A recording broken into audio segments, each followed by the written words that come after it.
Hello friends, ఈరోజు వీడియోలో చిక్కుడుకాయ వేపుడు ఎలా ప్రిపేర్ చేయాలో పట్టాపట్టి చూపిస్తానండి.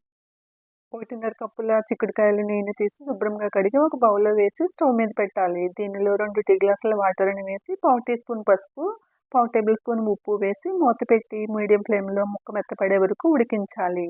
ఇది ఇలా ఉడికిన తర్వాత స్టవ్ను బంద్ చేసి స్ట్రైనర్లో వేసుకోవాలి. ఉడికించిన చిక్కుడుకాయలను తాలింపు పెట్టుకోవడానికి స్టవ్ వెలిగించి బాణలి పెట్టి దీనిలో 1 టేబుల్ స్పూన్స్ ఆయిల్ని వేయండి. ఆయిల్ వేడైన తర్వాత 1 టేబుల్ స్పూన్ శనగపప్పు, 1/2 టేబుల్ స్పూన్ మినపప్పు, 1/2 టేబుల్ స్పూన్ ఆవాలు, 1/2 టేబుల్ స్పూన్ జీలకర్రను వేసి కలుపుకొని కొంచెం ఫ్రై అయిన తర్వాత దీనిలో 6-7 వెల్లుల్లి రెబ్బలను చితకొట్టి వేసుకోవాలి. 4 పచ్చిమిర్చిని చిలుకలుగా చేసి వేసుకోవాలి. 4 ఎండుమిర్చి ముక్కలుగా చేసి వేసుకోవాలి.